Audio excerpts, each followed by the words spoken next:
el podcast de Indexa. Un podcast para mentes despiertas, sobre inversiones, la vida y sobre mucho más. Presentado por François Derbe. Pues Pablo, muchas gracias por aceptar la invitación de grabar este podcast. Nos conocemos bien, ¿no? Hace yo creo que más de 10 años que hemos estado implicados juntos en algunos proyectos. Hoy vamos a hablar de la Fundación Ayuda Efectiva, de la que eres el fundador y el presidente, que es la fundación que canaliza, digamos, las ayudas de altruismo eficaz en España, y que tengo la suerte de conocer bien porque me has invitado a ser patrono y cofundador, ¿no? Entonces, estamos aquí juntos desde el principio, ¿no? En Ayuda Efectiva. Pero volveremos a Ayuda Efectiva un poco más tarde. Y para empezar me gustaría hablar un poco más de tu trayectoria, ¿no? De quién es Pablo Melchor, de dónde vienes. Y entonces, quizá para empezar, no remontando a tu nacimiento, ¿no? Sino a tus estudios. Veo que empezaste como estudiando Administración de Empresas, ¿no? Más o menos lo mismo que he estudiado yo, en la Autónoma de Madrid en 92.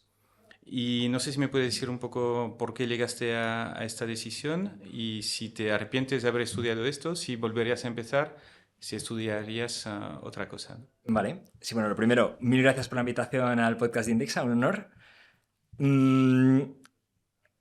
Yo siempre he sido de muchas vocaciones frustradas, ¿no? Y muchos intereses. Entonces, mis opciones eran desde fisioterapia hasta informática. Y estudié empresariales por el típico argumento de no cerrarte puertas, algo que aparentemente es muy flexible.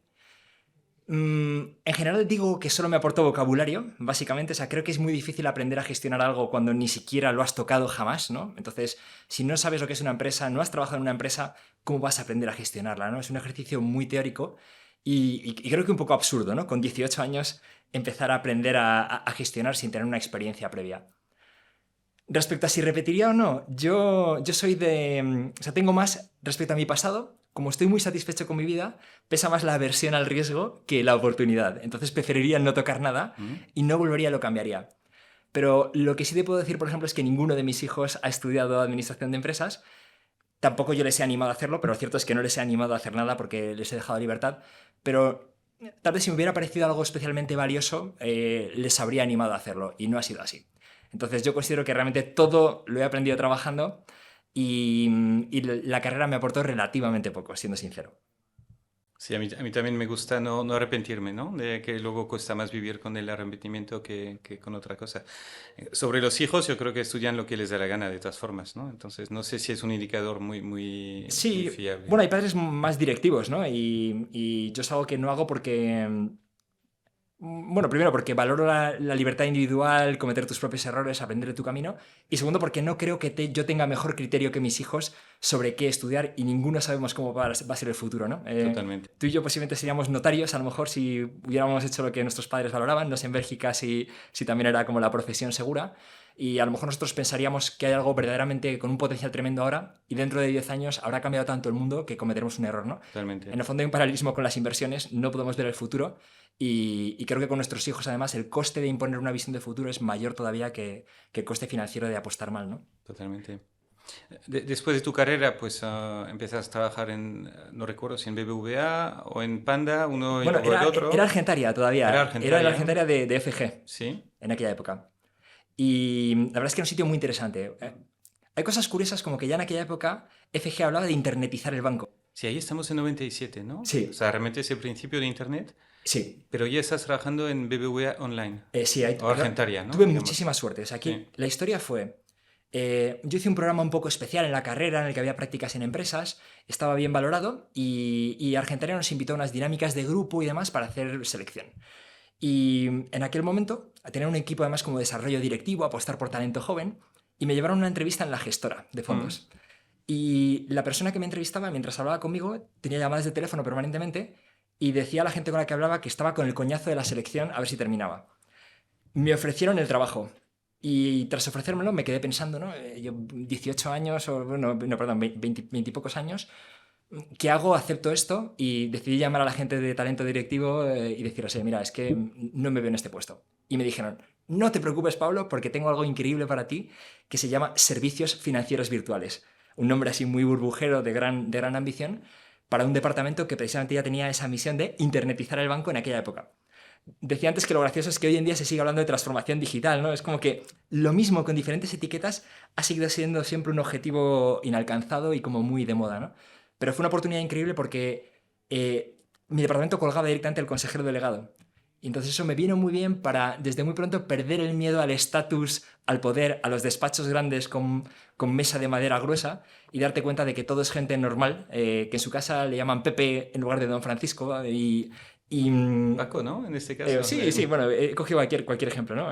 Pero en el fondo es toda esa persona que tiene una aura de respeto y que incluso asusta a su equipo en algunas ocasiones, en las malas, al final en casa es alguien más con sus debilidades, miedos, bondades, fortalezas, debilidades.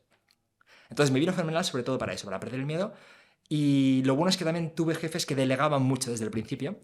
Y ha habido gente que me decía, es que hacíais todo vosotros, y es que tal jefe no hacía nada. Digo, estupendo. O sea, ¿qué mejor te puede pasar siendo joven que te den responsabilidad para tomar decisiones, hacer cosas y aprender? Entonces yo creo que tuve mucha suerte porque yo creo que los primeros trabajos pueden moldear tu idea de lo que es el trabajo. Y mi idea se moldeó en un entorno muy positivo, en el que se podían hacer muchas cosas. Okay. ¿Y en qué momento decides salir de la gran empresa y montar tu propio negocio, ¿no? Porque estamos ya por el 2000, ¿no? Más o menos, cuando montas a Crazy Labs. Sí, fue en el 2000. O sea, yo siempre digo, claro, yo pillé la primera burbuja de Internet. Y cuando algo está subiendo, hay la típica conversación de café es, tenemos que montar algo.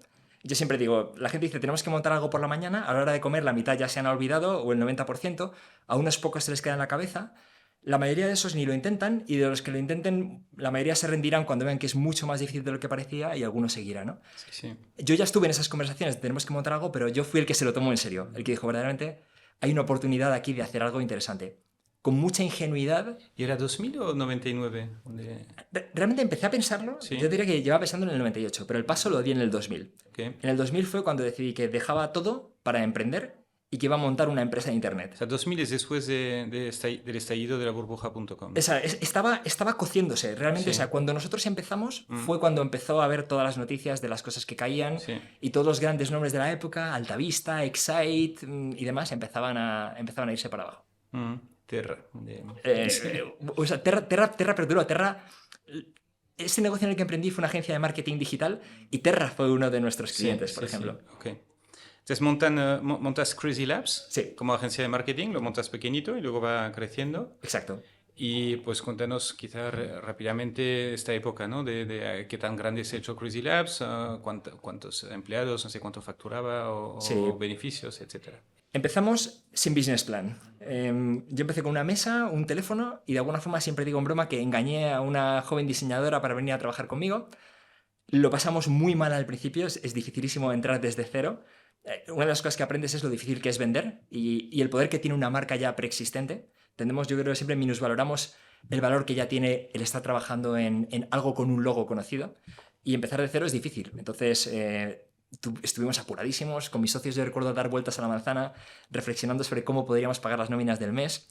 Y luego, pues bueno, con ayudas, golpes de suerte, mucho trabajo, una combinación un poco de todo, resulta que nos fue bien, y en 2006 nos habíamos convertido en una de las agencias digitales más grandes que había en España, y que además fuera comprable por circunstancias de accionario y demás. Entonces, bueno, facturábamos, no recuerdo, varios millones de euros, digamos 3. Sí. Cuando nos compraron... Grandes clientes, ¿no? Dices Terra sí, o grandes... Sí. Procter & Gamble, Microsoft. Nuestro mayor cliente, de hecho, era Microsoft Europa. Yo siempre tenía la idea de que en las multinacionales, al final, España siempre replica lo que se define fuera, pero a la vez nuestros costes de ejecución son mucho más baratos que los de un Londres. Y cuando fui a ver a la gente de Microsoft de Londres, les conté lo que hacíamos y nuestras tarifas, casi tuvieron que contener la risa de ver el precio por hora. Entonces, para ellos era muy rentable contratarnos, nosotros ejecutábamos bien y se convirtió en uno de los mayores clientes. Okay. Entonces, sí, éramos atractivos. Empezamos a hacer comunicación, fuimos conocidos y tuvimos varias ofertas de compra ya en 2006. Y finalmente vendimos a Nurum, que era un grupo canadiense. ¿Por qué vendimos? Porque nos apetecía mucho la experiencia internacional y era una empresa de unas dimensiones moderadas, 750 personas en el mundo, con lo que podías jugar un papel en la empresa. ¿Y Crazy Labs cuánta gente? Cuando vendimos, debíamos estar en 35 o 40 y luego yo llegué a tener unas 80 personas en el 80 equipo en los personas. siguientes años. Porque en Crazy Labs, después de la venta a Nurun, te quedas. Me quedé. Sí. De director general de España y luego incluso de alguna rama en Europa, ¿no? Sí, eso es. Había una idea solo semi-ejecutada en la práctica de que había un P&L global y que no importaban los resultados locales, sino tu aportación a una agencia global con clientes globales. En la práctica había divergencias entre la teoría y la práctica, pero bueno, sí que tuve muchas experiencias internacionales. Pues estuve en Shanghái con Microsoft para presentarnos como mayor capacidad de ejecución y hacer cosas internacionales, en Milán y en Atlanta, en diferentes proyectos. Pues fue muy interesante personalmente y también por eso decidimos quedarnos, ¿no? No era una venta de quiero dar un pase, sino queremos vivir esta otra experiencia a la que nosotros tal vez no lleguemos o tardaríamos mucho en llegar. ¿Y en qué momento decides salirte entonces? Porque vendes en 2006, Sí. te quedas hasta 2009. Exacto. ¿Qué pasó ahí? En el fondo yo siempre he ido atacando frustraciones y el mundo de la agencia es muy apto a frustraciones, ¿no? Hay varias cosas un poco absurdas, como que muchas veces regalas tus mejores ideas en lo que llaman un pitch, un concurso, Sí. y cobras por la ejecución. Y eso a mí me resultaba doloroso, diría. Entonces tenía la inquietud de comprobar si podía vender o si alguien me compraría las horas de estrategia, esas que regalábamos en ideas, y decidí que quería probar a hacer consultoría. Entonces dejé las cosas muy ordenadas, un sustituto y demás en Nurun, y decidí hacer consultoría. He sido muy ingenuo muchas veces, ¿vale? La primera ingenuidad era, al montar una agencia, pensar que nosotros lo podíamos hacer claramente mejor que otros y no teníamos ni idea de lo que hacíamos. Aquí la ingenuidad fue pensar que mi cliente podía ser el más interesante para mí, que era empresa española, con headquarters aquí para poder influir en estrategia, pero no IBEX 35 para que la política interdepartamental y demás no tuviera tanto peso. Al final, ¿quién paga consultoría? BBVA, Ferrovial. Entonces, trabajé para clientes de ese estilo. Fue muy rentable. ¿Te estableciste como autónomo entonces? Montamos Pablo Melchor Consultoría? No, montamos un vehículo Honest and Smart SL, se llamaba. Sí, claro. Entonces, me acuerdo. Ese fue el vehículo, pero realmente la gente contrataba a Pablo Melchor. ¿Cuánta gente estabais ahí? Nada, estuvimos solamente yo y mi socio Pedro Sagüés. Okay. Era algo boutique. Okay. Boutique. Y eran proyectos que sobre el papel sonarían fenomenal, muy rentables personalmente, pero a la vez de gran insatisfacción. Para mí trabajar para la gran empresa es duro. O sea, te cuento como una anécdota que según empieza un proyecto me dicen, oye, la gente tiene muchísimas reuniones, entonces vamos a reservar ya huecos. Oye, pero es que no sabemos lo que vamos a hacer. No, pero lo reservamos ya porque no va a haber tiempo. Entonces, claro, oye, la gente no tiene demasiadas reuniones porque las reservamos sin saber ni siquiera para qué. Entonces, esa es una versión, ¿no? Otra es que tenía que pasar tiempo a veces explicando a jefes de departamentos contrarios que iba a tener en cuenta sus intereses porque entre ellos no se hablaban. O en una de esas reuniones, 20 personas con cara de póker, pero con cara de póker porque no sabían lo que hacían ahí. Habían ido porque su jefe ya tenía demasiadas reuniones y como quería tener vigilado a otro departamento, enviaba a alguien para asegurarse de que estaba ahí. Sí. Entonces, yo acostumbrado a emprender, a resolver problemas con el mínimo coste de la forma más eficiente y rápida, no lo podía hacer y lo hice, pero encontré que no era algo que me fuera a dar satisfacción. ¿Y entonces qué pasó? El gusanillo de emprender, como tú dices, emprender a pesar de, porque todos los motivos racionales te iban a no hacerlo, volvió a surgir. Y no solo volvió a surgir en mí, sino también en las antiguas personas que habían estado en mi equipo en Crazy Labs, que ya se habían dispersado. Pues mi socio Rafa Uguina estaba en NH llevando e-commerce.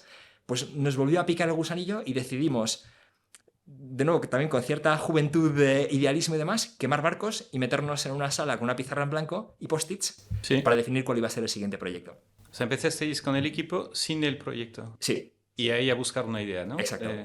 Y entonces, ¿buscáis una idea o buscáis un modelo comprobado, ¿no? Que copiar y replicar aquí?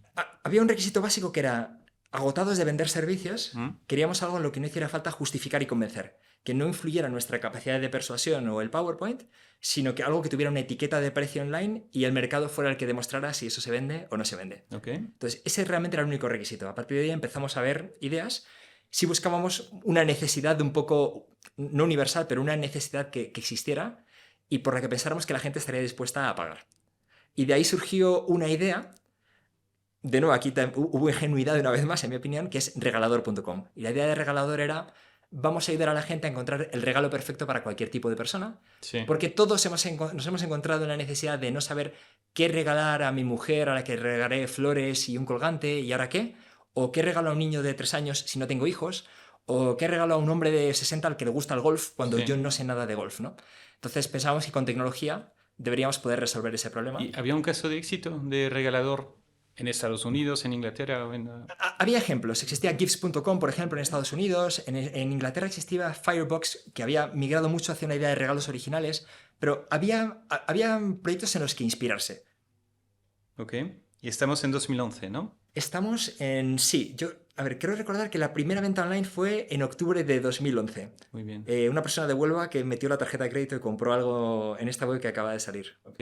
¿Y qué tal os ha ido con el regalador? Pues Regalador ahora va muy bien Ujú. después de todo tipo de altibajos, glorias y penurias.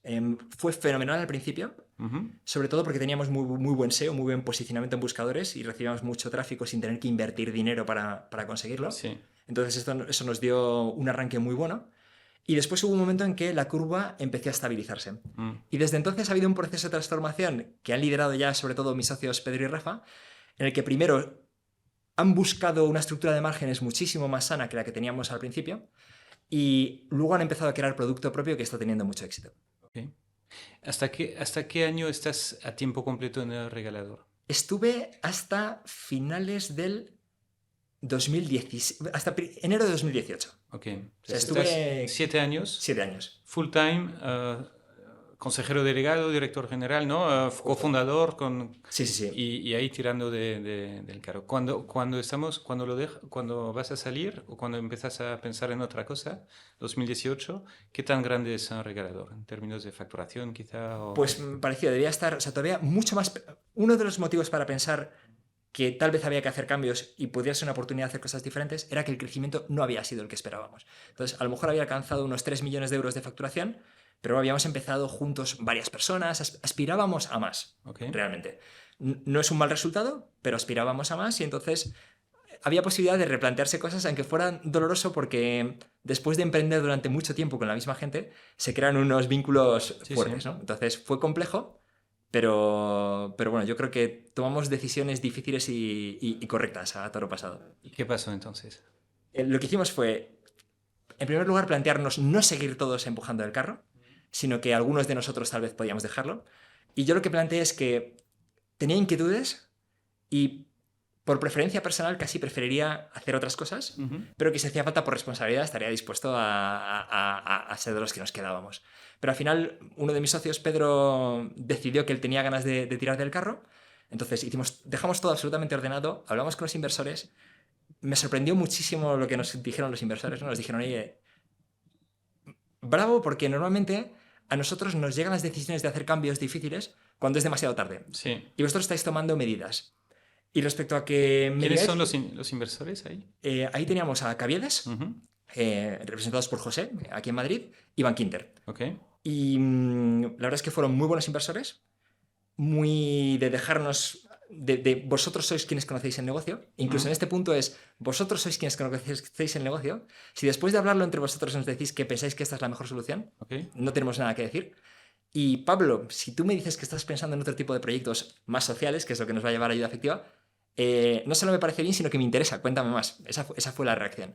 Muy bien. Entonces fue un proceso complicado, pero interesante y que salió muy bien, la verdad. Ok. Entonces has trabajado en BBVA, gran empresa, pero en tema de Internet muy pronto. Sí. Has montado una agencia de marketing online. Sí, Marketing bueno, agencia interactiva, ¿no? Digamos. eso es. Que es Crazy Labs, la vendes a Nurun. Te pones como consultor, luego tienes una recaída emprendedora, montas Regalador, que es un proyecto en el que te quedas 7 años, Sí. que va bien, que factura 3 millones, que es rentable o cerca de, pero que no ha tenido la trayectoria suficiente, ¿no? Para que sigáis el mismo equipo, digamos. Y empiezas a hablar de altruismo eficaz, ¿no? Entonces, ¿cómo llegas al altruismo eficaz? Sí, o sea, realmente hubo un proceso personal, ¿no? Yo siempre había sido idealista sin pasar a la ejecución. Eso es un clásico, nos pasa mucho, ¿no? Mucha gente, ahora que me dedico a estas cosas, me dice, me encantaría hacerlo. Pero ya como emprendedores sabemos que la ejecución es lo que marca la diferencia, ¿no? No la idea. Y en esta época tras muchas búsquedas de aliviar cierta satisfacción, ¿no? El cambio a consultoría, este tipo de cosas, volver a emprender porque la gran empresa no encontró satisfacción, me empezaba a hacer la pregunta de si tal vez había una causa base de esa insatisfacción, algo diferente. Y yo siempre atribuyo el empujón final a un podcast en el que, además, ni siquiera esto era parte de la conversación fundamental, pero alguien decía que había leído en un artículo que alguien decía que la pregunta ¿qué quiero hacer?, que era una que yo me había hecho muchísimas veces, e incluso dónde me veo dentro de 50 años, este tipo de cosas, en el fondo es una pregunta muy poco útil porque es de mirarse al ombligo y entran factores como el ego, está llena de trampas, ¿no? Sí. Y en cambio una pregunta mucho más útil es ¿cómo puedo ayudar? Y no tiene por qué ser ayudar de una forma gloriosa y heroica, sino ¿yo qué puedo aportar? Porque en el fondo dejas de mirarte a ti mismo, miras hacia afuera y te planteas, oye, ¿qué capacidad tengo yo para resolver problemas en mi entorno? Sí, es lo típico de sigue tu pasión o qué puedes hacer tú donde vayas a hacerlo mejor o crear más valor o tener mayor impacto. Exacto. La de tu pasión es una pregunta que he llegado a la conclusión de que es incluso nociva, porque en primer lugar presupone que todo el mundo tiene que tener una pasión y eso es un invento, no es real. O sea, no hay ninguna ley de la naturaleza que diga que todo el mundo tiene que tener una pasión que encontrará. Puedes ser una persona sin una gran pasión y ser absolutamente feliz. Sí. Entonces creo que ya desvía la atención y crea una insatisfacción ficticia que no debería estar ahí. Y en segundo lugar, ¿qué es tu pasión? Cuando preguntas, por ejemplo, a la gente joven, su pasión, oye, ¿qué es? El fútbol, la música y demás. ¿Tengo que tener una? ¿No? Eso es, Claro, entonces la pregunta clave es, ¿tengo que tener una? La respuesta es no. Y luego, si la tienes, la pregunta es, ¿tienes que construir tu trabajo en torno a esa pasión?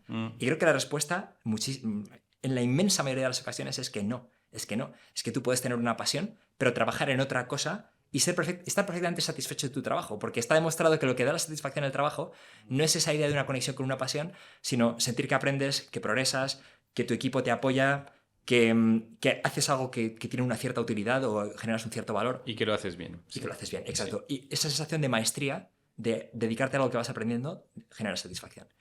Entonces, esa pregunta, ¿cómo puedo ayudar?, yo me la tomé muy, muy en serio. Y fue macerando en mi cabeza y la modifiqué ligeramente a ¿qué puedo aportar al mundo? Entonces, cuando hablé con los inversores después de hacer esos cambios en la empresa y demás, decidí irme a casa para averiguar qué puedo aportar al mundo.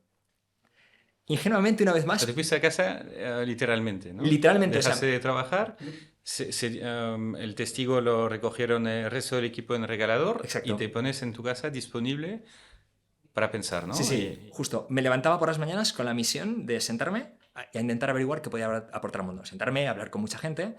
De hecho, de nuevo, vuelve a aparecer la ingenuidad aquí porque en aquel momento pensé, bueno, voy a dedicar como mínimo un mes a pensar. Y hablé contigo y tú me dijiste, oye, si de verdad que esto es una decisión importante, a lo mejor es que tienes que dedicarle un año no un mes, ¿no? No te precipites, ¿no? En un mes no tienes tiempo de tomar absolutamente una decisión habiendo visto muchas alternativas, ¿no? Justo. Y además es toda una idea de lo poco que había reflexionado antes. O sea, siempre me había lanzado a la piscina sin pensar en absoluto. Y aquí yo buscaba un proyecto que me pudiera mantener ocupado y satisfecho. No voy a decir motivado porque la motivación es algo en lo que cada vez creo menos. Diría satisfecho durante décadas, ¿no? Entonces, claramente eso exige una reflexión importante. Y no sabía cómo hacerlo, no sabía cómo pararme a reflexionar ni cómo empezar a analizar ese problema complejo. Pero bueno, empecé por hacer un mind map, puse Pablo en el centro y ver de qué era capaz. Me llevó hasta cierto punto. Y a partir de ahí empecé a buscar referentes. Okay. ¿Quién puede enfocar esta idea de mejorar el mundo como lo haría un emprendedor? Con efectividad, a bajo coste, experimentando en lugar de buscando grandes teorías, buscando los resultados sobre los que construir. ¿Qué haría Gates, por ejemplo? Entonces, dediqué tiempo a ver qué hace Gates en la práctica, voy a entenderlo. ¿Qué han hecho otros ex-emprendedores? ¿Qué ha hecho Omidyar? ¿Qué ha hecho otra gente? Y en esa investigación acabé encontrando un post que fue lo que me llevó al altruismo eficaz, ¿no? Era un post sobre cómo tener impacto positivo con tu carrera y acabé encontrando este movimiento internacional que me pareció increíble, porque... En inglés es Effective Altruism. Effective Altruism. Y lo que me pareció increíble fue ver que había gente muy competente que en lugar de estar pensando cómo dar el siguiente pelotazo, digamos, estaba pensando cuáles son las mejores formas de mejorar el mundo, pero con ese mismo rigor, la misma profesionalidad que si se fuera su dinero en ello, ¿no? Ese nivel de compromiso y de capacidad conjunto me sorprendió. Okay. Y me contuve durante un tiempo diciendo, he dicho que voy a reflexionar, no voy a meter en esto de cabeza, pero no encontré nada ni remotamente parecido. ¿Y cómo te metes ahí entonces? en las iniciativas actuales? ¿Contactas con los que ya lo están haciendo? Claro, lo que hice fue puerta fría, básicamente. Oye, veo en LinkedIn que hay alguien haciendo esto en Noruega. Le digo, oye, mira, estoy en España, quiero hablar contigo. Ya, en el origen del altruismo eficaz hay dos patas, ¿vale? Lo voy a explicar para llegar a con quién hablé. Por un lado, Oxford, en la universidad. Filósofos pensando en si tenemos una obligación moral de ayudar a los demás y tomándose muy en serio las consecuencias de esa pregunta. Si tenemos la obligación, hay que hacer algo al respecto. Entonces ahí surgieron primeros clubes estudiantiles de gente que se comprometía a donar una parte de sus ingresos de por vida, teniendo en cuenta que su calidad de vida se deterioraría muchísimo menos que lo que ese dinero aportaría a la gente pobre. Digamos que el valor marginal del dinero para la gente más pobre del mundo era 100 veces superior al que tendría para ellos, por ejemplo. Pero como era gente metódica y de Oxford, esa conclusión llevaba irremediablemente a una pregunta que es, bueno, ¿y a qué dono? Y empezaron a hacer su propia investigación sobre qué podía ser lo más útil, qué podía ser lo más efectivo. Casi en paralelo, casualmente, había dos personas trabajando en Bridgewater, la empresa de gestión de Ray Dalio en Connecticut, y tenían un club filantrópico en la empresa, con gente más senior, estos eran juniors, y accedieron al club filantrópico. Y vieron que allí se donaba, les pareció muy bien, pero hicieron una pregunta que es, oye, ¿cómo elegís a qué donar? Y encontraron con que, igual que el 99% de la gente, donaban a historias convincentes o conmovedoras, proyectos que parecía que hacían algo que podría tener sentido o que podría ser positivo. Esas dos personas junior que llegaron a este club... O sea, donaban a lo que pintaba bien, ¿no? Exacto, a lo que pintaba bien. Y claro, ellos que ya habían estado formados desde abajo en una cultura muy cuantitativa y numérica, dijeron, oye, pero vamos a ver, ¿cómo es posible que nos pasemos el día evaluando el ROI de nuestras inversiones, haciendo estimaciones, cálculos con mayor o menor incertidumbre, pero cuantificando y comparando? Y aquí me digáis que en algo que es tal vez incluso más importante, porque estamos hablando de ayudar a gente que lo necesita seriamente, nos guiemos por historias. Sí. Y por lo más emocionante. No puede ser. Habría que intentar evaluar el ROI. Tal vez es un ROI humano, pero habría que intentar evaluar el ROI humano de esto que hacemos. Return on investment, ¿no? Exacto. Los demás socios ocupados en su trabajo dijeron, oye, me parece bien, si queréis, hacedlo. Y empezaron a hacer llamadas a ONGs. Y les preguntaban, les hacían una pregunta que era, oye, si os dono $10.000, ¿qué impacto consigo?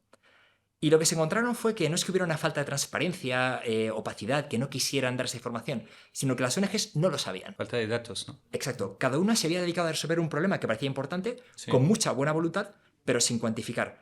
Y sin plantearse, tal vez, que es mejor hacer algunas cosas en lugar de otras. Parece que cuando algo es bueno, bajamos todo nuestro listón y ya no comparamos, ¿no? Está etiquetado como bueno, entonces, bueno, suficiente, ¿no? He puesto el check. Pero... Bueno, también está que no hay accionistas que pidan cuentas, ¿no? De alguna forma. Y que los donantes se han dejado guiar por la emoción, ¿no? O por el corazón. Hay muchos elementos, pero sí, pero en la propia ONG yo creo que hay una convicción de estar haciendo algo bueno y de que eso es suficiente. Sí. Yo digo que es loable, que cualquier persona que decida hacer algo bueno, eso es loable y es algo que no voy a criticar jamás, ¿no?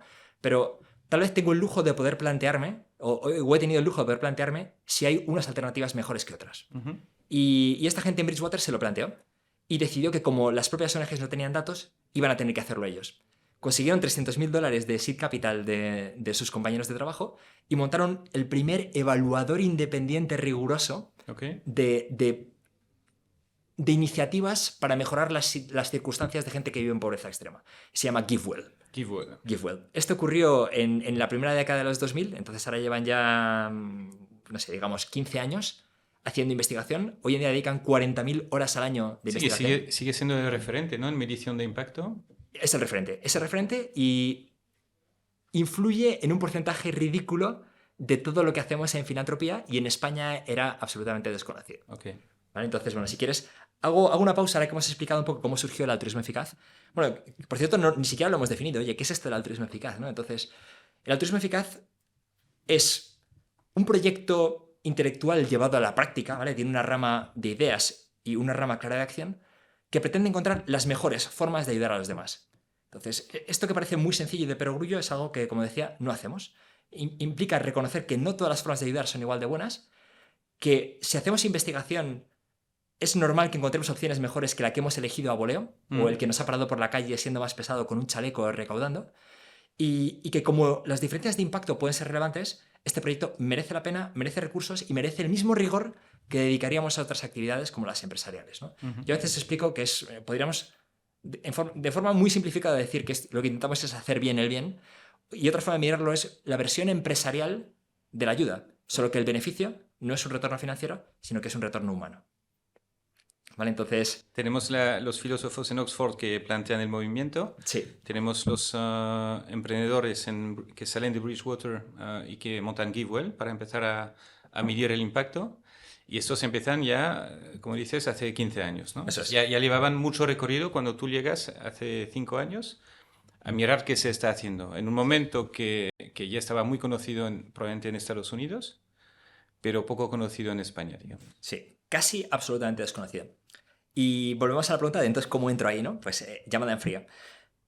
De esas raíces de la primera década de los 2000, una de las organizaciones centrales empujando estas ideas era el Center for Effective Altruism en la Universidad de Oxford. Entonces miré quién era el fundador, Will MacAskill, y le escribí un email, no me respondió. Entonces miré quién era el CEO actual, era Tara McCauley, le envié un email, no me respondió. Vi quién era el siguiente, era Kerry Vaughan, le envié un email, no me respondió. ¿Cómo le mandas un email? ¿Cómo consigues su email? Al final, de alguna forma, había sido capaz de encontrar sus direcciones en foros, en la web, o sea, las conseguí. ¿Y solo mandaste un email? Alguno fue LinkedIn. Aquí solo hice un Porque email. lo normal es mandar un segundo email preguntando si han recibido bien el primero, ¿no? Puede que lo hiciera, no lo recuerdo. Recuerdo claramente la secuencia. Al cuarto email respondió alguien. Al cuarto email, alguien reenvió un email a una cuarta persona con la que hablé. Y le conté pues, que era emprendedor, que estaba en España, que estas ideas aquí eran desconocidas y que tal vez podría hacer algo.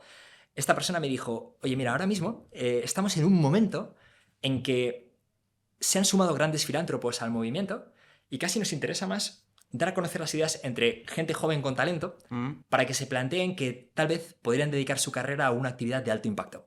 Y que esto no es un tema de voluntariado y de buena intención, no, sino que tal vez te puedes ser mucho más ambicioso de lo que eres actualmente y plantearte profesionalmente resolver alguno de los grandes problemas de la humanidad. ¿Vale? Hoy en día, por ejemplo, hablaríamos de prevención de pandemias. Bueno, esto ya es una de las áreas en las que ya se invertía preventivamente, porque precisamente en el altruismo eficaz se buscan áreas desatendidas, que son aquellas en las que podemos tener mayor impacto, ¿no?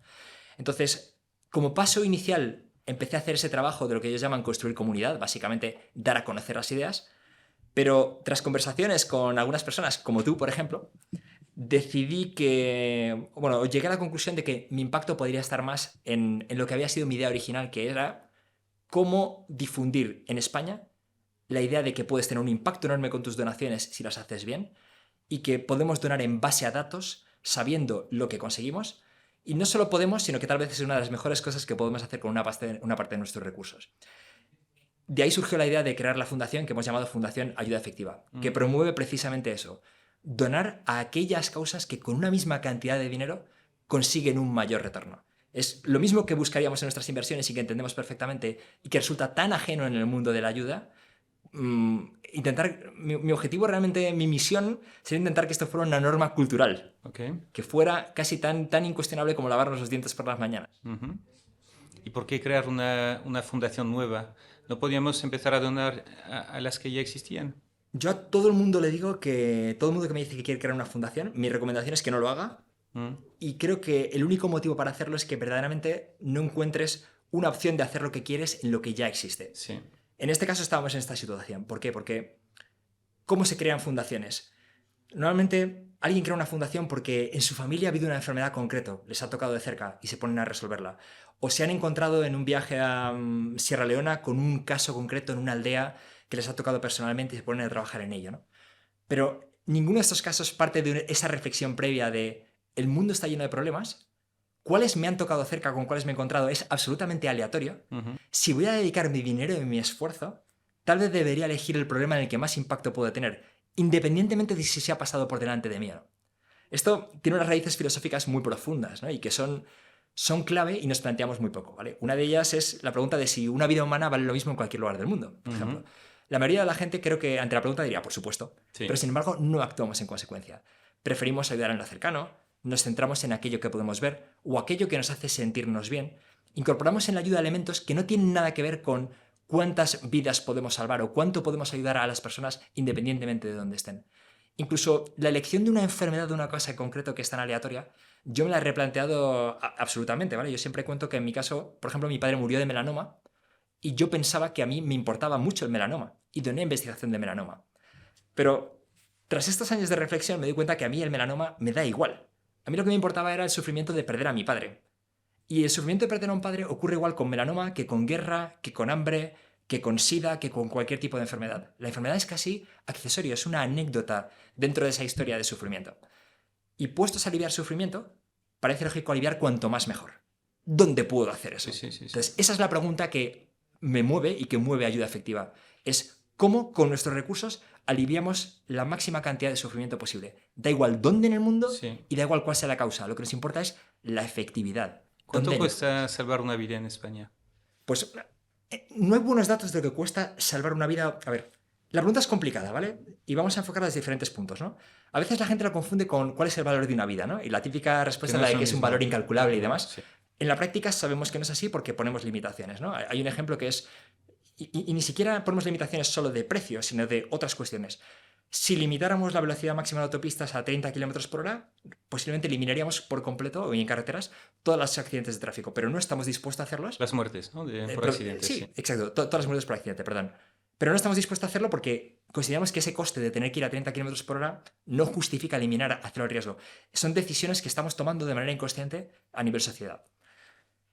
Otro sitio en el que tomamos decisiones es en la... No, inconsciente o consciente, pero, es decir, el decisor político, cuando tiene que hacer una obra para corregir una curva en una carretera, pues saben cuántos muertos hay y cuánto va a costar arreglar la carretera. Y ahí el cálculo es inmediato, ¿no? Claro. Si aquí salvamos 10 vidas y cuesta 30 millones, ¿nos lo podemos permitir o no? ¿No? Exacto. Entonces tienen que llegar a ese cálculo, no va a ser un tema que puedan reconocer o debatir públicamente, pero en el día a día son decisiones que estarán tomando. El decisor se enfrenta al cálculo. Sí. Ocurre en la administración pública, ocurre en aseguradoras, ocurre en obras públicas. Sí. Siempre al final tienes que enfrentar ese cálculo. Pero el ciudadano medio imagina que no existe, que la vida humana tiene un valor incalculable. Sí. Pero en la práctica sabemos que no es así. Otro punto en el que se ve muy claro es el de los tratamientos médicos. En la seguridad social en España, si un tratamiento te añade un año de calidad de vida y tiene un coste de hasta 20.000 euros, está aprobado. O sea, el año vale de 20.000. El año vale 20.000. Entonces, 20 años valen 400.000. Exacto. ¿Qué ocurre cuando en lugar de mirar España, si nos tomamos en serio que una vida humana vale lo mismo en cualquier lugar del mundo, vamos a alguna de las regiones más pobres del mundo y nos colocamos, por ejemplo, en República Democrática del Congo y vemos la malaria, ¿no? O en sitios en los que hay tal deficiencia de vitamina A que los niños pierden la vista y los que pierden la vista, la mitad de ellos acaban muriendo, ¿no? Cosas que para nosotros son una pastilla que anuncian en la tele cuando empiezan a llegar los resfriados, ¿no? Pues allí lo que encontramos es que, primero, el coste de la ayuda es ridículo. Suplementar vitamina A a un niño cuesta 1 euro. Una mosquitera tratada con insecticida, distribuida, comprobando que ha llegado, auditando de nuevo que la mosquitera sigue ahí, 5 euros por mosquitera. Entonces, el coste de esa ayuda, que ya tiene un impacto enorme, porque te va a ahorrar enfermedad y todas las secuelas de la enfermedad, te va a hacer más productivo en el futuro, o sea, realmente tiene un impacto enorme, es mínimo. Pero resulta que cuando lo aplicamos a escala, por cada 3.500 a 5.000 euros que gastamos, impedimos que muera un niño de 5 años. Podríamos pensar, bueno, pero son sitios pobres, a lo mejor este niño muere el año que viene. No. Las estadísticas nos dicen que si superas la barrera de los 5 años, lo normal es que vivas 65. Entonces, por 3.500 a 5.000 euros añadimos 60 años de vida con un coste que es menos de una sexta parte de lo que aquí nos cuesta un año. Es ridículo. Sí. Con 3.500 a 5.000 euros salvas una vida en un país pobre. Exacto. Y en España, 20 años de vida equivalen a 400.000 euros. Eso es. Una vida equivaldría a 400.000 euros, ¿no? Eso es. O incluso más. Más, justo. Más. O sea, el impacto es 100 veces mayor. Eso es. Entonces, donando tu dinero en donde tiene más impacto o donándolo donde está más cerca de ti, ¿no? Digamos. Sin embargo, la gente suele donar más a lo cercano, ¿no? Justo. Yo creo que tenemos elementos culturales y sesgos y un efecto desconocimiento. No nos han enseñado a pensar respecto a cómo ayudar, ¿no? Al final podemos ayudar con dos formas, con nuestro tiempo y con nuestro dinero. Y, en mi opinión, lo miramos todo al revés, ¿no? Todos tendemos a pensar que nuestro tiempo es lo más valioso. Y, por supuesto, nuestro tiempo es lo más valioso para nosotros. Eso es lo que lleva... Es el motor del voluntariado, ¿no? Exacto, el motor del voluntariado. Entonces, nuestro tiempo es increíblemente valioso para nosotros, pero si reflexionamos seriamente, si yo soy emprendedor en España, ¿qué sé yo sobre cómo ayudar a la gente en Sierra Leona? Me podría ir a construir hornos a Sierra Leona y el voluntariado es una... Yo no digo no al voluntariado, creo que es una experiencia transformadora, sobre todo para el voluntario. Te hace conectar con la realidad humana, te va a mejorar como persona. Pero tu impacto, lo normal es que sea mínimo. Porque vas a ir a hacer algo que no sabes hacer. Puede que estés resolviendo el problema equivocado, el problema que no existe. Puede que estés llegando con una solución que no sería la mejor. Y en el fondo, creo que hay una cierta arrogancia invisible en pensar que nosotros sabemos muy bien cómo ayudar a los demás. Porque reconocer que en cambio nuestro superpoder es tener más dinero parece un poco... es que tampoco me lo he ganado tanto, ¿no? Tengo más dinero, mi tiempo es lo valioso. No. La realidad es que la forma en la que podemos conseguir máximo impacto es donando a los proyectos que verdaderamente ayudan. Y ayudan no con voluntarios bien intencionados, sino ayudan con profesionales. Profesionales que saben actuar sobre el terreno y con gente local, entienden las necesidades y pueden aportar las cosas que realmente son transformadoras en lugar de aquellas que nos suenan bien desde una visión más de país rico, ¿no? Sí, totalmente. Cuéntanos un poco el programa de desparasitación de niños. Sí. Me parece un ejemplo brutal. Es interesante porque va en contra de uno de los grandes tópicos, ¿no? En la cultura cristiana nos pesa mucho la idea de no des un pescado a un hombre, enséñale a pescar. Sí. Y la traducción moderna es la educación es la clave, la educación es el futuro. ¿Qué es lo que ocurre con estas grandes teorías? Que en la práctica la mitad de las veces hacen aguas. Y pueden hacer aguas por diferentes motivos, ¿no? Antes de la desparasitación, ya que ha abierto el tema de educación, ¿no? Oye, la educación es el futuro, entonces vamos a invertir en capacitar a los profesores en la India, porque con mejores profesores los alumnos progresarán más y aprenderán más. Bueno, pues resulta que se ha hecho y se ha capacitado a miles de profesores en la India. Pero en la India hay un problema de absentismo escolar, no de los niños, sino de los profesores. Entonces, si capacitas profesores que después no van a la escuela, tú puedes pensar que has ayudado, pero no has tenido ningún impacto, porque la clave es el resultado final. Entonces, ¿qué pasa con la educación cuando medimos los resultados finales? Lo primero que encontramos es que hay muy poca evidencia de que más años de escolarización, que es lo que se suele medir, realmente mejore el conocimiento o la capacidad o los ingresos a futuro de los niños. Entonces, eso es lo primero, que puede ser sorprendente, pero eso que nos dicen los datos. Y en segundo lugar, ¿qué pasa cuando de verdad se ha intentado averiguar sobre el terreno qué es lo más efectivo? Bueno, pues hay una historia interesante, que es la de Michael Kremer, que estaba en Kenia, en la zona del lago Turkana, hace ya más de 20 años, y tenía un amigo trabajando en una ONG local. Y este amigo tenía programas educativos. Kremer, el Nobel, le preguntó, oye, ¿cómo decidís aquí qué es lo que funciona? No sé, mira, hacemos lo lógico, menos alumnos por profesor, más libros en clase. Aquí lo habitual es que haya un único libro en la clase. Si hemos conseguido repartir más libros, eso ya es increíble. Materiales, o sea, aquí no se ha visto un póster jamás. Imagínate lo que es aquí poder tener un póster del cuerpo humano, cómo cambia la comprensión de los niños. Oye, interesantísimo. Pues mira, en economía hacemos una cosa que hemos aprendido del mundo de la medicina, que se llama estudios aleatorizados controlados. Y lo que hacemos es repartimos escuelas o niños de forma aleatoria en diferentes grupos y en cada grupo hacemos una única cosa o no hacemos nada. Medimos el conocimiento o el rendimiento de los niños al principio y al final, y así tenemos claro qué es lo que funciona. Mides, pero con grupo de control. Exacto. ¿No? Está el medicamento y el placebo. Eso es. Y comparamos resultados, ¿no? Exacto. Entonces, se puede hacer más o menos complejo, puedes evaluar varios tratamientos en paralelo y siempre un grupo de control en el que no haces nada. Bueno, pues le pareció fenomenal, enrolaron a varias decenas de escuelas, hicieron unos primeros tests y ninguna de estas intervenciones mejoraba significativamente el rendimiento educativo de los niños. Ni aumentar los profesores, o tener clases más pequeñas. Exacto. Ni tener más libros, ni mejores materiales. Ni mejor material. Nada, ¿vale? Ningún impacto significativo medible. Exacto. Y esto, cuando hay ONGs, por ejemplo, en Estados Unidos, que envían millones de libros de texto a África todos los años, ¿vale? Y hay gente que estará convencida de que está ayudando de esta forma, con algo que tiene cero evidencia de efectividad, ¿vale? Luego contaré otras cosas que sí tienen evidencia, si nos da tiempo. Pero volviendo a este escenario concreto en Kenia, alguien casi por casualidad sugirió a Michael Kremer que probara a desparasitar a un grupo de niños. Para entendernos, si alguien tiene perros aquí o animales domésticos en casa, se les da una pastilla para desparasitarlos y librarlos de los gusanos intestinales. Cada año. Cada año. En los sitios más pobres... En España los perros están desparasitados, ¿no? En España los perros están Todos desparasitados. los perros. Te diría que todo dueño responsable de un perro desparasita a su perro. De vez en cuando, ¿no? Exacto, Sí. sí. Una vez cada 6 meses hay una pastilla. Y los gatos también. Exacto. Pájaros incluso, o sea, diferentes tipos de mascotas. Ujú. ¿Por qué aquí no desparasitamos a los niños? Pues porque abrimos el grifo y sale agua limpia y no tenemos ningún tipo No de hay riesgo problema de parásitos. de estar infestados. En los sitios más pobres no hay saneamiento, los niños juegan en agua contaminada y los gusanos parasíticos son endémicos. Hay poblaciones en que todos los niños están infectados por gusanos parásitos. Todos. Sí. O la inmensa mayoría. No, al final todos. Lo que pasa es que en algunos tienes más síntomas, menos síntomas, ¿vale? Pero hay zonas en las que es todos los niños. Pero vamos a ver luego por qué, ¿no? O las posibles teorías de por qué, en las que a veces ni siquiera hay acuerdo, pero lo importante es lo que nos dicen los datos respecto al resultado.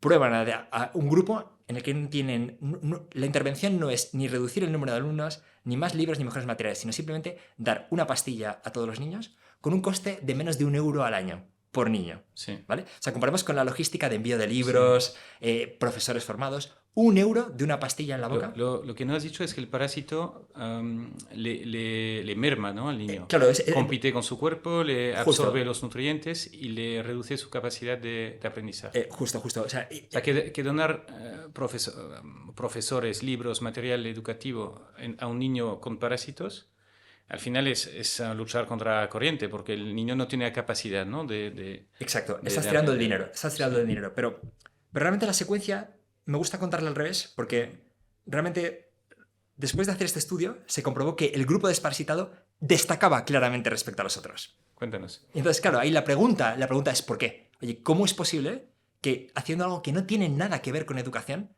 resulta que este grupo es el que más ha aprendido? Entonces, primer efecto, cuando estás enfermo con gusanos parásitos, tienes la tripa hinchada, dolores, con lo que es normal que faltes a clase. Entonces, la mejor medida para reducir el absentismo escolar, de nuevo, desde una visión ingenua de país rico, podríamos pensar que tiene que haber incentivos para ir a clase, cualquier cosa. No, oye, la pastilla de €1 que hace que el niño no esté enfermo y se encuentre bien.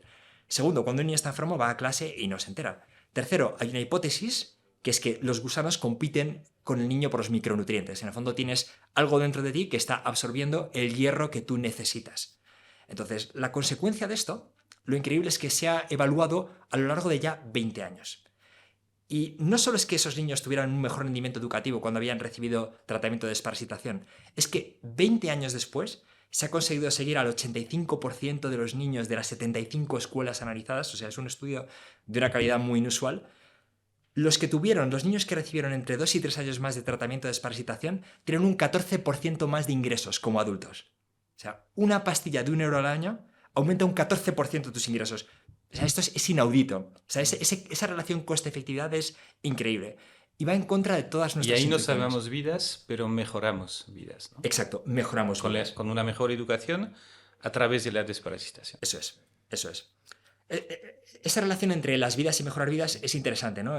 Podríamos pensar, oye, ¿qué es más importante para la gente más pobre? Si les preguntamos, ¿ellos qué preferirían? ¿Más ingresos? ¿Cómo valoran que muera un niño pequeño? A lo mejor hay una pregunta que me parece legítima, es, oye, a lo mejor están acostumbrados a que es algo que ocurre y no lo valoran tanto. Pero cuando se han hecho estudios, se ha preguntado, por ejemplo, en Kenia y Uganda, la respuesta es que no muera tu niña de menos de 5 años lo valoran en 100 veces más, 1000 veces más. O sea, les falta hasta la cifra a veces para explicar cómo valoran eso muchísimo más que cualquier situación relacionada con sus ingresos para el año que viene. Entonces, si verdaderamente atendemos a la autonomía de lo que la gente valora, salvar vidas es en mi opinión, es lo primero. Sí. Y no solo eso, es que es la circunstancia necesaria para todo lo demás. O sea, me puedes decir que quieres hacer un programa de educación o emprendimiento, Es pero la base de la pirámide, ¿no? exacto. Hace falta que el niño no haya muerto, que haya llegado a tu programa. Claro. Entonces, si queremos ayudar a la gente más pobre del mundo, tenemos que ver qué es lo más importante en esa situación, no desde nuestra mentalidad y nuestro conocimiento un poco más de sofá, diría. Lo que a mí me llama la atención es que en Europa o en los países más ricos, ¿no?, los animales domésticos estén todos o casi todos desparasitados, que no es un problema de dinero, es un tema de que lo haga el dueño, y que en muchos países pobres del mundo los niños no están desparasitados, ¿no? Tienen un coste de €1 al año. Eso es. Es decir, si alguien aquí se anima a donar 100 euros, puede estar desparasitando 100 niños durante un año. Cada año, exacto. Y lo tenemos a tiro, ¿no? Lo tenemos a tiro. Bueno, o no.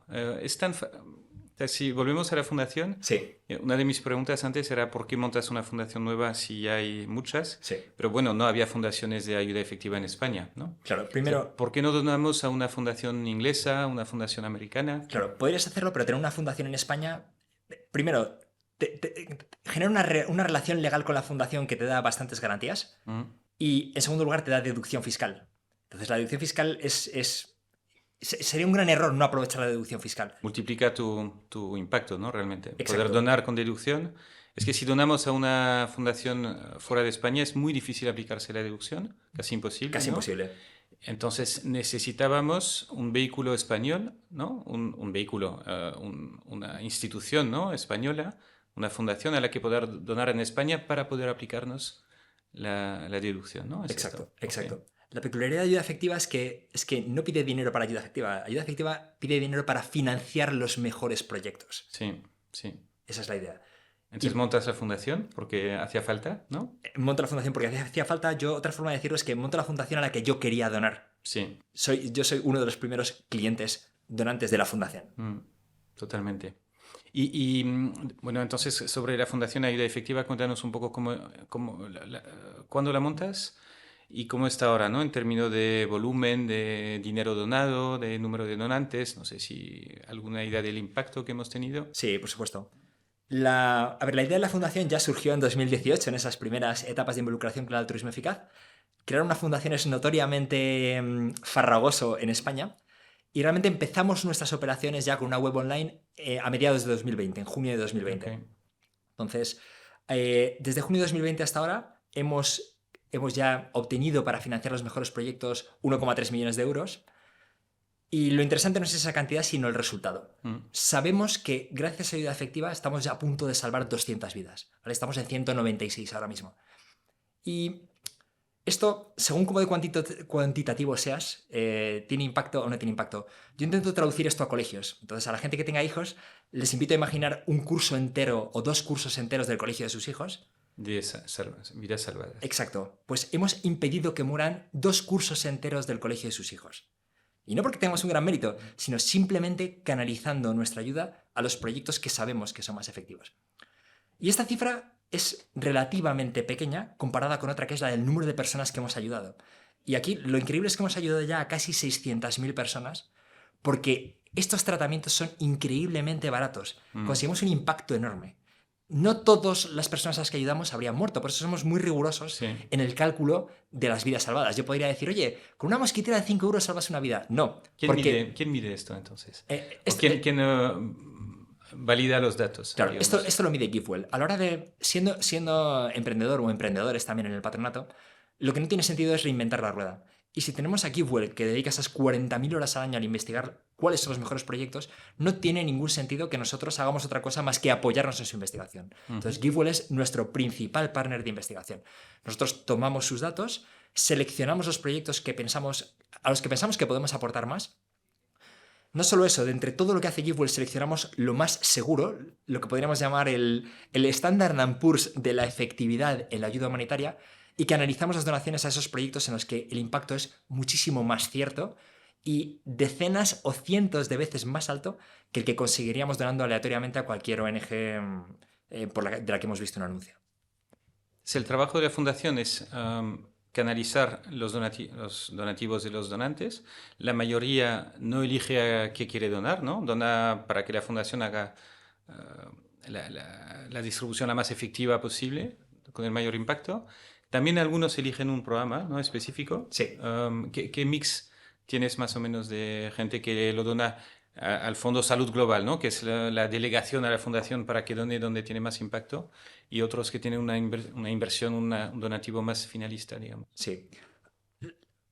Empiezo por algo que has dejado un poco intuir, que es, bueno, ¿qué hace ayuda efectiva exactamente? 3 cosas. 1, promover estas ideas del altruismo eficaz en España. Sí. Básicamente, permitir que la gente sepa que existe la posibilidad de optimizar, maximizar el impacto de tu ayuda. Es algo que la gente no piensa ni que exista. 2, hacerlo increíblemente fácil. Lo tienes a un clic. Tenemos la mejor investigación, puedes donar, y no solo eso, puedes donar con deducción fiscal. 3, calcular el impacto de tu donación en concreto para que puedas saber lo que has obtenido y que recibas un informe de impacto trimestral en el que ves cómo ese esfuerzo que estás haciendo donando una parte de tus ingresos o de tu patrimonio tiene un resultado real. Para hacerlo nos apoyamos en las mejores fuentes, ¿no? Ujú. Y GiveWell claramente es la mejor con enorme diferencia. ¿Cómo analiza GiveWell estos datos? Pues toma la mejor investigación académica. Hay estudios académicos de economistas de Harvard, Berkeley, el MIT respecto a lo que es más efectivo. Identifica las organizaciones que son capaces de hacerlo y dentro de esas selecciona las que lo pueden hacer con menor coste, que es la clave. Nosotros firmamos convenios directamente con cada una de esas organizaciones y financiamos sus proyectos. Para ponerlo lo más fácil posible, hemos creado un concepto que llamamos el Fondo Salud Global, en el que podríamos pensar como un indexado de la efectividad en la ayuda.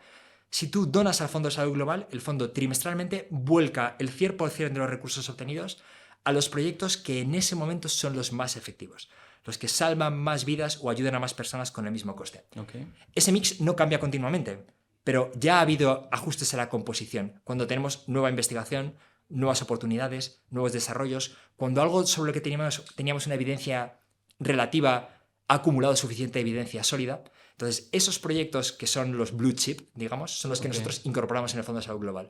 Esta opción la elige el 90% de los donantes. Hay otros a los que les gusta conocer los proyectos o por lo que sea, pues oye, les ha conmovido especialmente el tema de la vitamina A y la ceguera, la malaria. O tenemos un programa muy interesante que es el de entregas de dinero.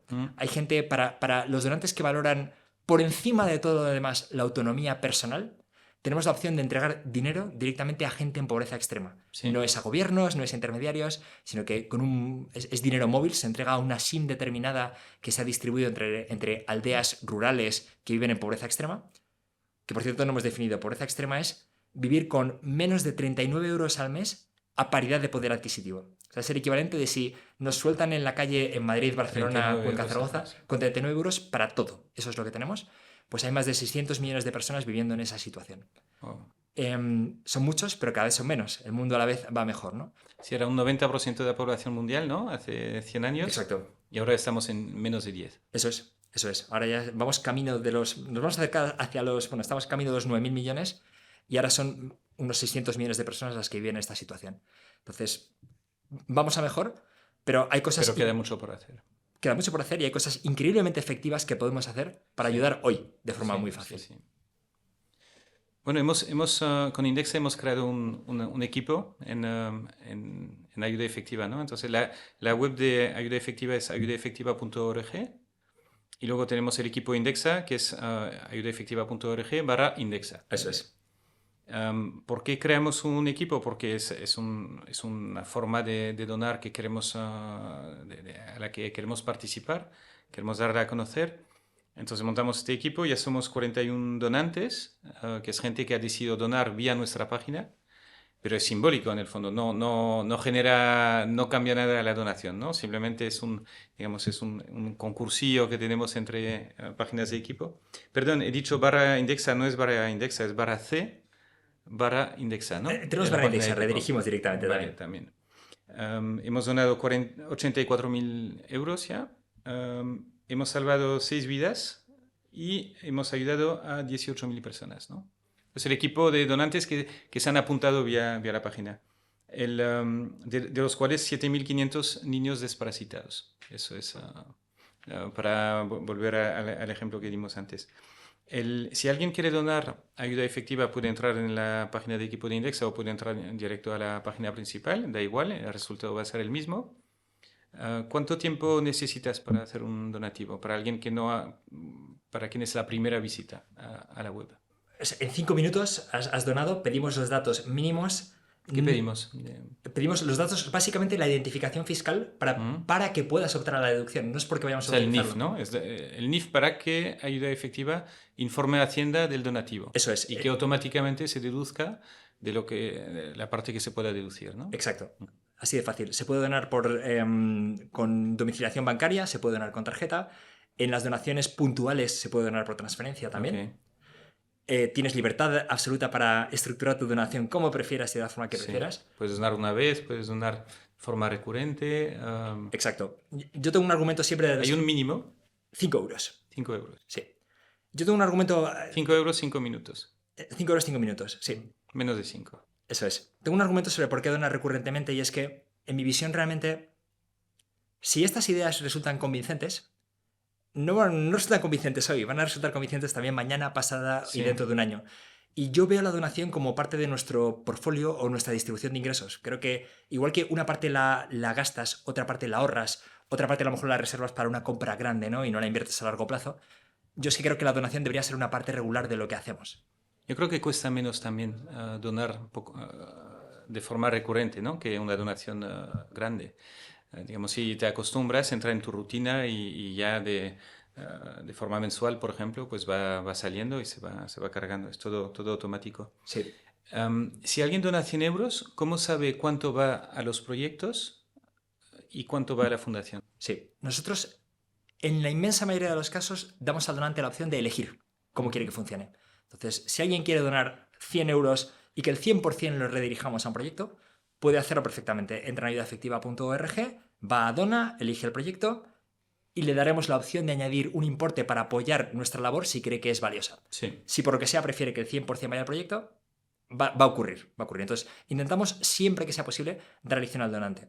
En el caso de los equipos, estamos haciendo 90% a los proyectos, 10% a la fundación, porque entendemos que se entiende que hay un esfuerzo grande para crear esta estructura de equipos que permita que esto funcione y esté mantenido. Okay. Pero vamos, el que dona tiene control, ¿no? Tiene control. Si quiere exacto. que el 100% vaya a proyectos, puede hacerlo. Y si no, pues... y luego la fundación, ¿qué costes anuales tiene en este momento? Ahora mismo tenemos un coste anual de 200.000 euros. Funciona realmente sobre un presupuesto muy, muy pequeño. Sí, justo. Es un equipo, esto es 3,5 personas, es el equipo, 0,5 porque hay una persona que trabaja a media jornada. Intentamos hacer todo de la forma más austera posible, pero profesional. Pero yo siempre intento que esto en el fondo sea irrelevante para el donante, porque si tú puedes dirigir el 100% al proyecto... Y los costes están cubiertos realmente, ¿no? Sí. Esos 200.000 ya están cubiertos con donantes actuales, entonces realmente es una opción del donante si queremos dotar a la fundación de más medios para hacer más cosas o si sigue como está. No sé si nos puedes decir cuánto ganas de la fundación y cuánto donas. Vale, sí. Bueno, yo personalmente tengo el salario mínimo posible en convenio, que es de unos 19.000 euros, pero consistentemente dono más de mi salario. Pues a lo mejor estoy donando 24.000 o más. En conjunto más, porque también puse más dinero en el arranque de la fundación. Pero sí, consistentemente dono más de lo que recibo. O sea que... Donas tu tiempo y además estás donando dinero. Sí, y lo hago... no es que sea... qué buena persona. No lo hago porque sea buena persona. Lo hago porque tengo la convicción de que es lo mejor que puedo hacer con mi tiempo y dinero. Es esa convicción. No estoy buscando nada más, sino que una vez analizados los datos, visto lo que podemos conseguir, yo he llegado a la conclusión de que puedo hacerlo, debo hacerlo y además funciona. Entonces, puedo, debo y funciona. ¿Qué más puedo pedir? Y realmente me da una enorme satisfacción poder dedicarme a esto. Muy bien. ¿Cuántos donantes dijiste que ya...? Vamos a llegar a los 1.700. Estamos en 1.672 ahora mismo, creo que es. ¿Y cómo es el donante tipo de la fundación? Pues es curioso porque creo que tenemos un perfil muy diferente al de otras fundaciones. Creo que nuestro donante en general es una persona racional, cuantitativa, que se mueve por los argumentos, que entiende la idea de coste-efectividad. En el fondo yo creo que es muy parecido al cliente de Indexa, ¿no? Es esa decisión de no voy a guiarme por las campanas y lo que me vende y la moqueta gorda de banca privada, sino que voy a centrarme en los costes y el resultado. Aquí ocurre lo mismo, no voy a moverme por la emoción o esa historia o lo que está acaparando las noticias, sino que voy a ver qué me dicen las cifras, porque la clave de la ayuda no es cómo me siento, qué es lo que parece más importante ahora, sino, dónde consigo más impacto, dónde ayudo a aliviar más el sufrimiento humano. Y eso nos lo indican las cifras. Entonces, el tipo de donante que es capaz de valorar eso y tomar su decisión en base a esos datos es el que tenemos más en ayuda efectiva. Sobre temas de urgencia, ¿no? Cuando hay un terremoto, una catástrofe natural, que es un poco el momento que hay más mediatización del problema y también más donación. Sí. ¿Tienes una idea de cuánto impacto tiene la donación de urgencia versus cuánto impacto tiene la donación de altruismo eficaz, que va más canalizada según impacto? Sí, a ver, no tenemos datos sólidos, ¿vale? Pero he visto cálculos que dicen que es 10 veces menos eficaz la donación en emergencias. Entonces, ¿y esto significa que hay que desatender las emergencias? No. Pero creo que como donantes no debemos guiarnos por lo que acapara las noticias, sino por el impacto. Porque el sufrimiento más visible no es más importante que el sufrimiento menos visible. ¿Por qué en las emergencias es bastante difícil tener impacto? Sí. Porque todo ocurre repentinamente, hay que reaccionar muy rápido. No hay un filtrado de dónde está ocurriendo la emergencia. Entonces, por ejemplo, si un refugiado es ucraniano y se refugia en Polonia o Rumanía, países de la Unión Europea, puede que reciba más ayuda que un refugiado que tiene que ir a Uganda, donde Sí. hay 1,5 millones de personas sin salir en las noticias, ¿no? Entonces, Totalmente. la distribución es altamente inefectiva. Sí. Además, en las tragedias silenciosas permanentes, tenemos la capacidad de actuar más despacio. Podemos planificar mejor, podemos optimizar al céntimo la logística Sí, para llegar a más sí. personas. Entonces, podemos aliviar la misma cantidad de sufrimiento porque da igual que un niño muera en un terremoto, en una inundación o por malaria. El sufrimiento es el mismo.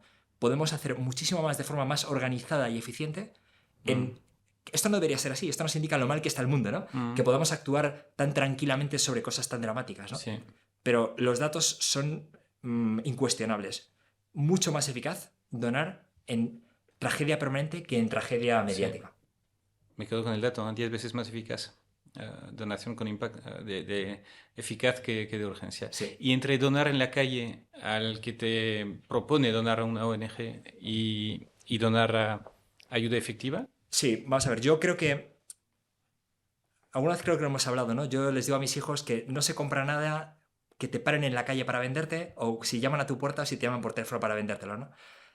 Por muchos motivos, entre otros porque es imposible que puedas tomar la mejor decisión en ese momento y lo que consigue esa presión en la calle es eliminar las otras opciones, ¿no? Bueno, primero utiliza una presión emocional, hacerte sentir de una forma determinada para que dones. Yo creo que no deberíamos donar por presión emocional, sino por convicción racional de qué es lo que debemos y podemos hacer. Y en el fondo crea unos incentivos un poco perversos, una competencia por quién es más efectivo en esa presión al donante. Entonces, es un modelo con el que estoy absolutamente en contra. Entonces, la media, de nuevo, las donaciones en general es que las más efectivas no son un 10% más efectivo que otras. O sea, para que nos hagamos una idea de los baremos, la forma que tiene GiveWell de pensar en esto es, yo tengo un listón que es entregar cash a la gente. La evidencia de las entregas de cash de efectivo es enorme. O sea, la típica suspicacia es, se lo van a gastar en alcohol y tabaco. ¿Quién nos dice? Es como la inversión sin riesgo, ¿no? Es el bono, el bono alemán, digamos. Eso es, justo. Pues este bono alemán tiene una efectividad y una evidencia de efectividad enorme. Cada uno gasta el dinero en una cosa diferente. Donar el dinero, el 100% a la persona que lo necesita. Exacto. Y dejarle... Lo entrego. No voy a montar yo tinglados. No Sí. voy a llegar yo allí para decirle cómo voy a resolver su problema, sino que le voy a dar la herramienta que yo tengo y él no, que es dinero, para que esa persona pueda resolver su problema. Y lo resuelven de manera increíblemente efectiva, pero cada uno de forma distinta. Uno compra una bicicleta y puede trabajar 2 pueblos más lejos con lo que ingresa más. Otro compra una cabra. Otro renueva el techo y lo pone de latón en lugar de chamizo, con lo que ya no tiene que renovarlo cada año. Otro reembolsa una deuda, ¿no? Exacto, justo. Otro resuelve un problema médico que estaba hundiendo a toda la familia. Entonces, de nuevo, se han hecho aquí estudios longitudinales y hasta 12 años después está comprobado que tras una única entrega de efectivo, la gente que ha sido beneficiaria tiene más activos y más ingresos que los que no lo fueron. Okay. O sea, tiene un impacto duradero. Entonces, ese es el listón. Esa es la base. Esa es la base. O sea, si no supiéramos dónde donar de forma efectiva, es lo que habría que hacer. Justo. Y además, eso puede absorber una cantidad de recursos Ilimitada, enorme, sí. prácticamente ilimitada. La visión de GiveWell que a mí me convence es, si tú vienes con un modelo mucho más complejo de educación, emprendimiento, la carga de la prueba está en ti. Demuéstrame que eso es mucho más efectivo porque yo mañana coloco cash en las manos de la gente más pobre. Demuéstrame que mejoras la donación directa. Exacto. Sí. Entonces, aún así... Incondicional, la donación directa además. Incondicional. Respetamos la autonomía de la persona Sí. y la evidencia nos dice que el dinero masivamente se utiliza de forma útil. Muy bien. ¿Por qué, si eso es tan efectivo, hacemos otras cosas en ayuda efectiva? Pues porque sabiendo que para la gente más pobre del mundo lo más importante es que no muera su hijo de menos de 5 años, por una asimetría de información y capacidad y medios, nosotros sabemos que cosas que ellos no comprarían. ¿Y por qué no las comprarían? Porque cuando vives en pobreza extrema, tu rango de decisión es de corto plazo rabioso. Es Claro, como pagar ceno esta noche. 15 euros o $15 para una mosquitera no es lo que vas a hacer ahora, ¿no? Cuando no tienes para cenar. Exacto, imposible. Entonces, resulta que tenemos la posibilidad de ayudarles en lo que sabemos que más les importa, porque tenemos las herramientas y la información respecto a la efectividad de cosas muy sencillas que van a darles precisamente lo que más valoran. Sí. Entonces, Giveaway lo que hace es intenta estimar cuántas veces más efectivo que el cash, teniendo en cuenta los juicios morales que hacen la propia gente a la que ayudamos, cuántas veces más efectivas son estas cosas, ¿vale? Entonces, al final tiene un listón que ha ido oscilando en el tiempo, pero 5, 8, 10 veces más efectivo que el cash. ¿Qué pasa cuando vamos por debajo del cash? Es que caemos de forma dramática. En el buenismo, ¿no? Caemos en malgastar un dinero que podría haber ayudado muy fácilmente. Exacto, o sea, tenemos muchísimos casos de impacto desconocido y muchísimos casos de casos de impacto, pero nos vamos a niveles de nuevo de 10 veces menos. No es un 10, 5% más. Sí. Caemos órdenes de magnitud en efectividad. Okay. ¿Hay competencia de ayuda efectiva en España? Pues no, por ahora no hay nadie que dé nuestro propio mensaje. A mí me gustaría que hubiera más gente, sinceramente.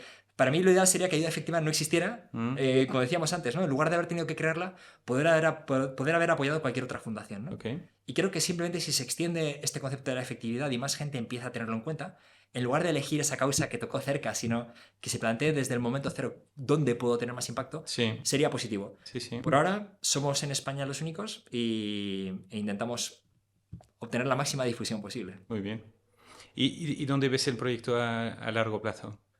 Yo creo que hemos empezado a... Ahora estamos en 1.700 donantes y 1.300.000 donado, casi 200 vidas salvadas, ¿no? Sí. ¿Cuánta persona ayudada, habías dicho? Vamos a llegar a 600.000 personas ayudadas. Entonces, yo creo que hemos empezado a rascar lo que podemos lograr en España. Creo que cualquier cifra y objetivo es aleatorio, ¿no? Pero creo que en un país como España perfectamente podríamos salvar 2.000 vidas al año.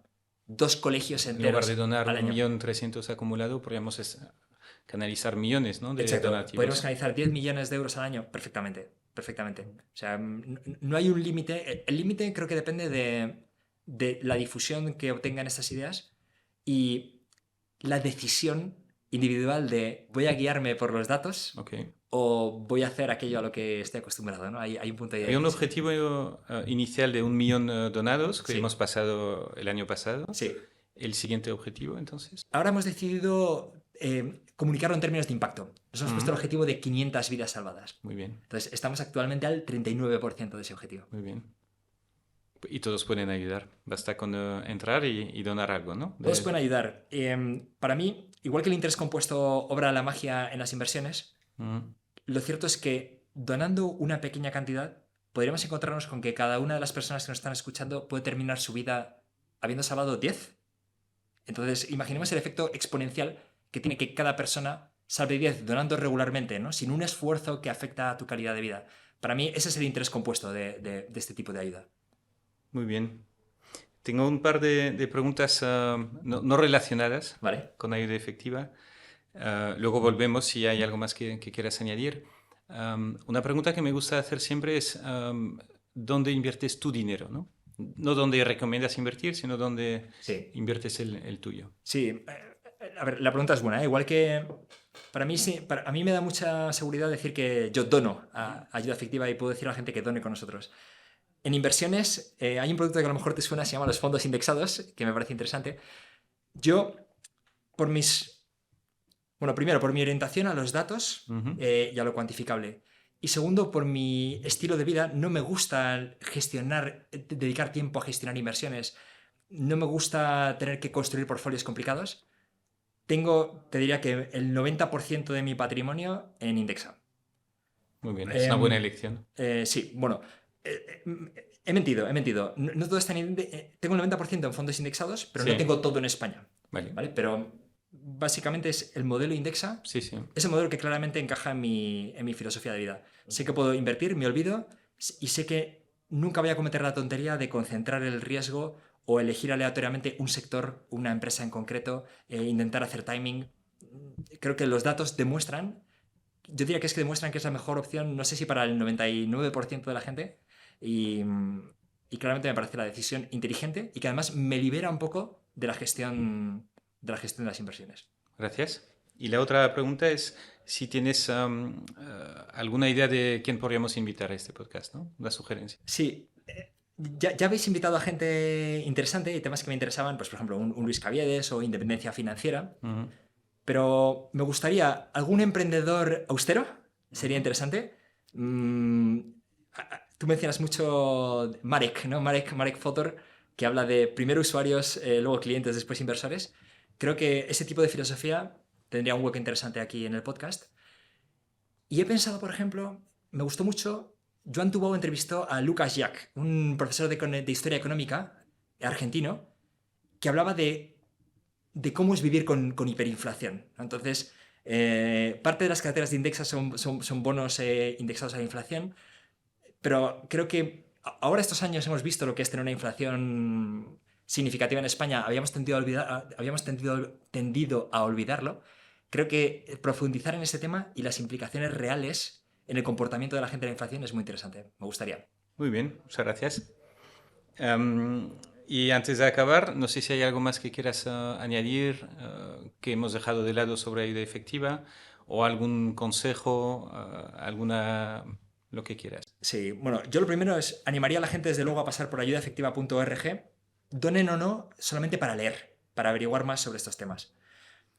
No hemos hablado de la capacidad, ¿no? Es, oye, este tío que dona más de lo que gana, tal, y esto, bueno, claro, es para este tipo de gente.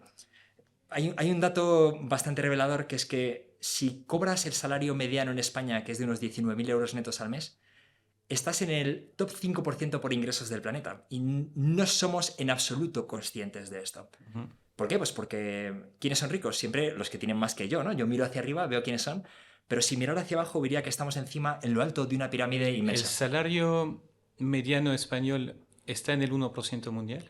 No. ¿O en el 2? No, top 5. 5. Top 5, ¿eh? Exacto, top 5. Top 5. Entonces, ¿y cuánto es el top 1 mundial? El Que muchas veces hablamos del 1. A partir de 40.000 euros netos, o sea, si tu nómina es de más de 3.300 euros al mes. ¿Netos? Exacto. Y eres el top 1. Estás en el top 1% de ingresos del planeta. Sí. Justo. Esto aquí, el análisis es de Branko Milanovic, fue economista jefe del Banco Mundial, es el que más ha trabajado las curvas de un poco de desigualdad mundial.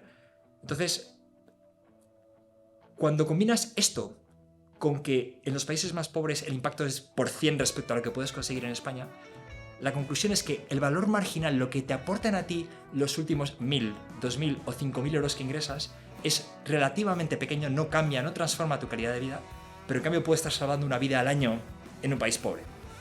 Entonces, esa idea de que podemos no es solamente Pablo puede o a lo mejor François puede, no, creo que podemos hacer mucho, e incluso simplemente dejando que esa pequeña donación recurrente haga su trabajo, de nuevo, podemos morir con la satisfacción de que cada uno salvó X vidas. Sí. Creo que no hay una mejor forma de concluir. Muchísimas gracias de nuevo, Pablo. Y bueno, pues seguimos, ¿no? Fenomenal. Gracias a ti, gracias a Indexa por esta oportunidad para hablar en el podcast y a ti por tu involucración en ayuda efectiva. Un placer.